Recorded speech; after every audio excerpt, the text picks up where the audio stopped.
Yemen के Houthi ने लाल सागर में ऐसा कोहराम मचा कर रखा है जिसके आगे अमेरिका जैसी महाशक्ति भी पस्त हो चुकी है।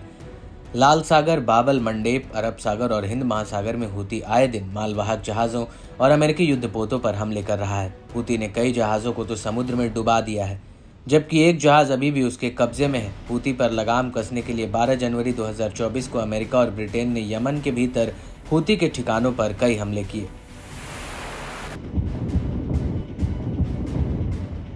इसके बाद 3 फरवरी 2024 को यमन के भीतर हूती के सैन्य ठिकानों पर हमले हुए। इसके बाद 23 फरवरी 2024 को भी यमन के भीतर कई हवाई हमले हुए और इन हमलों के बाद एक बार फिर से 7 जून 2024 को भी अमेरिका और ब्रिटेन ने यमन के भीतर हूती के ठिकानों पर 6 एयर स्ट्राइक की। लेकिन इन हमलों का हूती पर तिल भी असर नहीं पड़ा, बल्कि अब वो लाल सागर और उत्तरी इजराइल पर और भी ज़्यादा भीषण हमले कर रहा है। हूती ने अपने जवाबी हमलों में अभी तक 2 जहाज़ों को लाल सागर में डुबो दिया है, जबकि एक जहाज अभी भी उसके कब्जे में है। इसके अलावा कई जहाज़ों को उसने भारी नुकसान पहुंचाया है।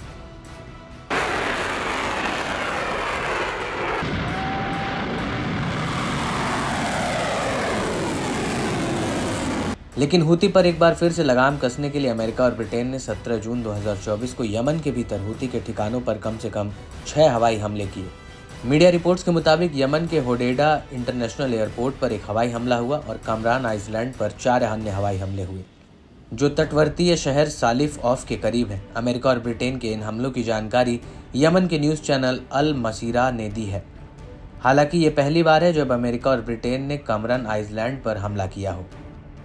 दरअसल यमन की अंतर्राष्ट्रीय मान्यता प्राप्त सरकार का कहना है कि पिछले हमलों में हूती ने कामरान आइसलैंड और पोर्ट सैलिफ का इस्तेमाल लाल सागर में हमलों के लिए किया था। यहाँ तक कि हूती ने इन इलाकों में अपनी मिसाइलों और ड्रोन्स को नमक के खानों के भीतर छिपा कर रखा था। बड़ी बात यह है कि यमन का सालिफ इलाका कामरान द्वीप तक 10 किलोमीटर के समुद्री रास्ते तक फैला हुआ है और ये वही रास्ता है जिससे होकर जहाज़ों को अपने अगले बंदरगाह तक पहुँचना होता है।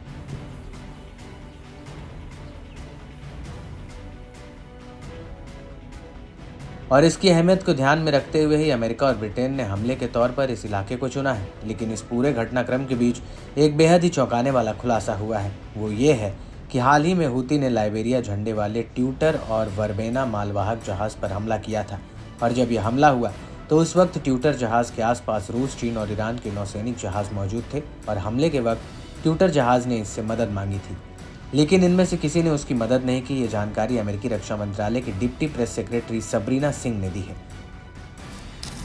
उन्होंने अपने एक बयान में कहा, जो जहाज प्रतिक्रिया दूरी पर थे उन्होंने एमवी ट्यूटर जहाज की मदद के लिए कुछ नहीं किया। उनमें ईरानी, रूसी और चीन के नौसैनिक जहाज शामिल थे।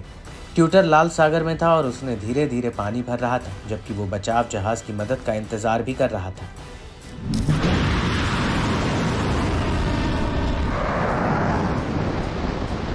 आपको बता दें कि हूती ने रूस और चीन से वादा किया है कि वो उनके जहाज़ों पर हमले नहीं करेगा और जब ट्यूटर जहाज़ पर हमला हुआ तो उस वक्त रूस, चीन और ईरान के नौसैनिक जहाज़ वहां पर आसपास मौजूद थे, लेकिन इन्होंने मदद नहीं की। जबकि अमेरिकी युद्धपोत यूएस ड्वाइट डी एशेवर्थ ने ट्यूटर जहाज़ को क्रू को सुरक्षित एयरलिफ्ट किया था।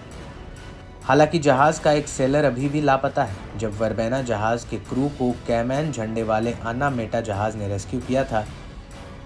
आपको बता दें कि दुनिया का 80% शिपिंग कारोबार स्वेज नहर और लाल सागर से होते हुए गुजरता है।